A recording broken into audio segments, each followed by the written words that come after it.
వి gold trusted gold buyers తాకట్టులో ఉన్న బంగారాన్ని విడిపించి ఈ రోజు ఉన్న మార్కెట్ ధరకే కొనబడును.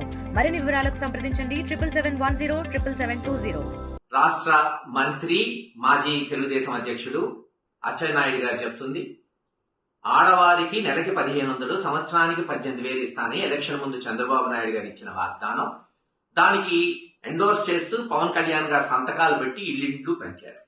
ఇప్పుడేమంటారు, ఆ రోజేమో సంపద సృష్టించి డబ్బులు ఇస్తామన్నారు. ఇప్పుడేమో అది ఇవ్వాలంటే ఆంధ్ర రాష్ట్రాన్ని అమ్మాలంట. అప్పుడు తెలీదా ఈ అబద్ధాలు ఆడుతున్నప్పుడు?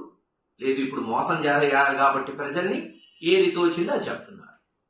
కేవలం ఈ పథకమే కాదు, మీరు 20 లక్షల ఉద్యోగాలు ఇస్తా అన్నారు, ఇచ్చే వరకు 3,000 నిరుద్యోగ వృత్తి ఇస్తా అన్నారు, దానికి దిక్కు లేదు. గ్యాస్ కి రైతీలు ఇస్తా ఉన్నారు, గ్యాస్ కొట్టారు, చివరికి రైతీ మటుకు లేదు ఇప్పటి వరకు. అన్నదాత సుఖీబాబా పేరు మార్చారు, సంవత్సరానికి 20,000 ఇస్తా అన్నారు, గత సంవత్సరం ఎగ్గొట్టారు, ఈ సంవత్సరం ఇప్పటి వరకు అతీగతి లేదు. పొలాల్లో మరి పంటలు కూడా వేస్తున్నారు రైతులు. చివరికి అమ్మఒడి పేరు మార్చి 80 లక్షల మంది విద్యార్థులుంటే ఒక 50 లక్షల మందికి ఇచ్చారు, వాళ్ళు తిట్టుకుంటున్నారు మిగిలిపోయిన వాళ్ళు. ఇది రాష్ట్ర పరిస్థితి చంద్రబాబు నాయుడు గారి నాయకత్వంలో. మరోసారి మోసం చేయడానికి చేస్తున్నారు, మరోసారి చేయడానికి సమాయత్తమయ్యారు. ఎలా? ఇచ్చిన వాగ్దానాలు తుమ్ములో తొక్కాలి, ప్రజల్ని మోసం చేయాలనే దాంట్లోనే ఈరోజు మంత్రులు, ముఖ్యమంత్రి నుంచి అన్ని చేసేశారు.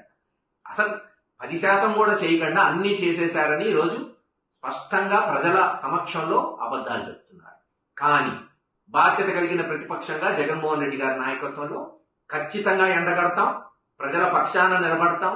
వాళ్ళు ఇచ్చిన హామీలు నిలబడే వరకు మా పోరాటం ఆగదు. వాళ్ళు ఇలాగే అబద్ధాలు చేసుకుంటూ మోసం చేస్తూ పోతే ఖచ్చితంగా త్వరలోనే ప్రజలు పెద్ద గుణపాఠమే ఈ తెలుగుదేశం నాయకులకి చేయబోతున్నారని తెలియజేస్తున్నారు. తెలుగులో ఫాస్టెస్ట్ న్యూస్ ఇప్పుడు కొత్త అవతారంలో 5 సెకండ్లోనే పూర్తి వార్తా సమాచారం మీ చేతిలో. సోషల్ మీడియా ట్రెండ్స్ మీ కళ్ళ ముందుకే live TV and voice search options తో ఇప్పుడే డౌన్లోడ్ చేయండి. యాప్ లింక్ డిస్క్రిప్షన్ లో ఉంది.